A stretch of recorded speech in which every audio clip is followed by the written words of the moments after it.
Hello students, I am your music teacher from SDTV Senior Secondary School. नाद नाद क्या होता है?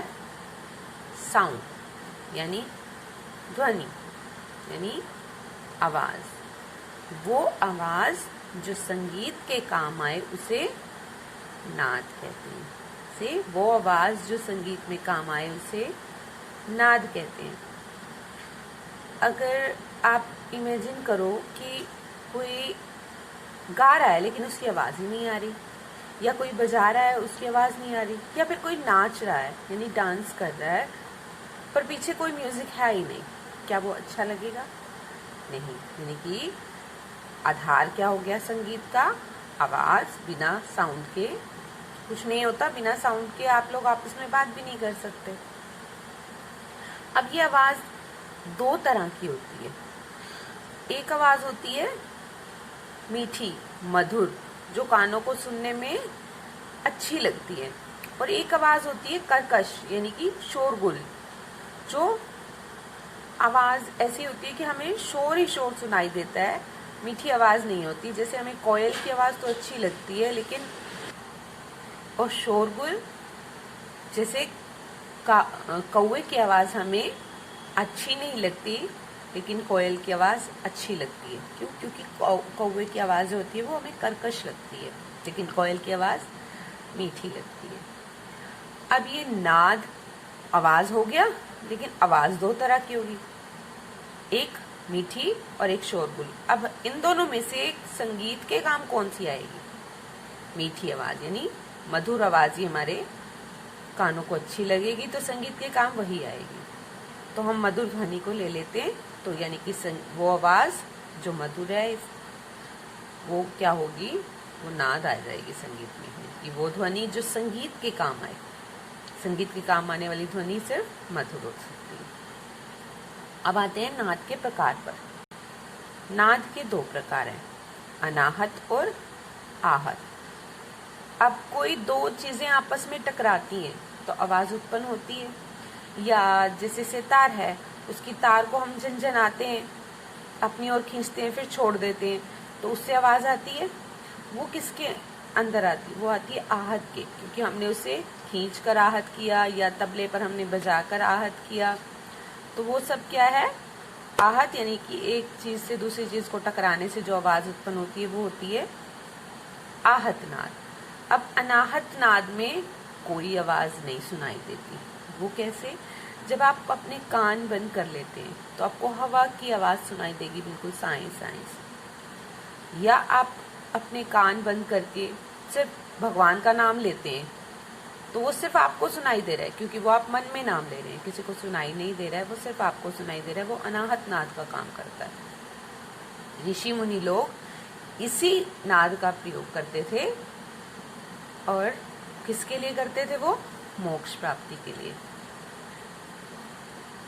तो दो प्रकार हो गए नाद के। नाद के कौन से प्रकार हैं? दो। इसमें आपको आवाज सुनाई देती है किसी चीज को किसी चीज से टकराने से, इसमें कोई आवाज नहीं सुनाई देती। प्रत्यक्ष में कोई आवाज सुनाई नहीं देती, लेकिन अगर हम इसे कान बंद करके सुनेंगे, जैसे हमें गॉड ने दिल गिफ्ट किया है, हमें हार्ट दिया है, क्या वो बाहर सबको सुनाई देता है? नहीं, लेकिन वो अपनी साउंड कर रहा है, होती है ना उसकी साउंड, तो वो अनाहत नाद का काम करता है।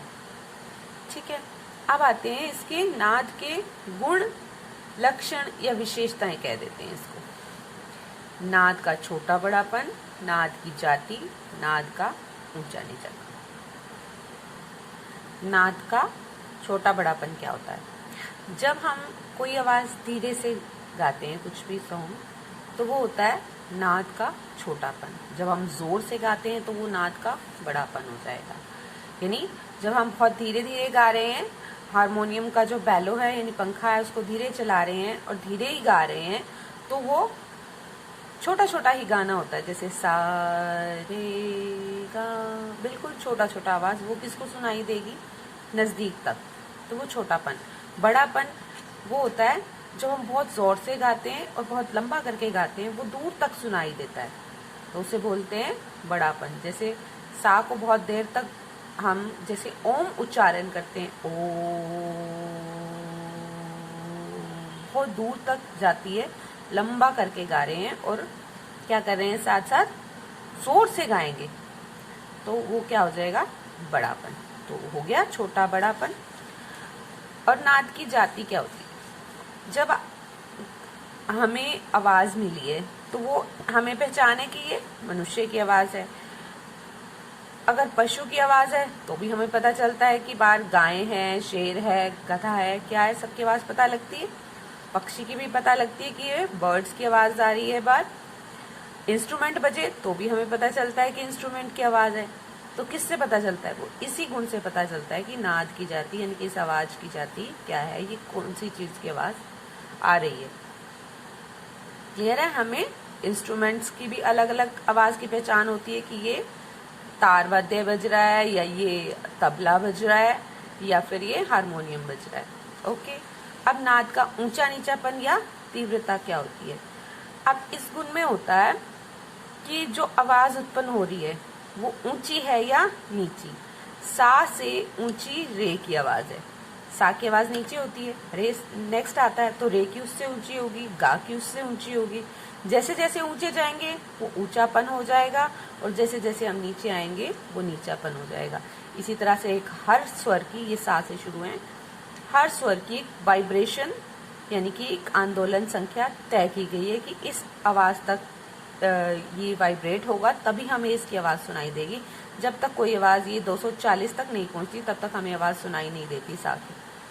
ऐसे ही वो रे की आवाज बढ़ जाती है, 270 तक जाती है, गा की 300, माँ की 320, पा की 360 और धा की 400। इस तरह से आगे आगे बढ़ते चले जाते हैं। ठीक है। और ता सप्तक के सा की क्या हो जाएगी, इस सा की डबल हो जाएगी। क्लियर। तो इससे क्या होती है हमें पहचान कि नाद का ऊंचापन और नीचापन क्या है।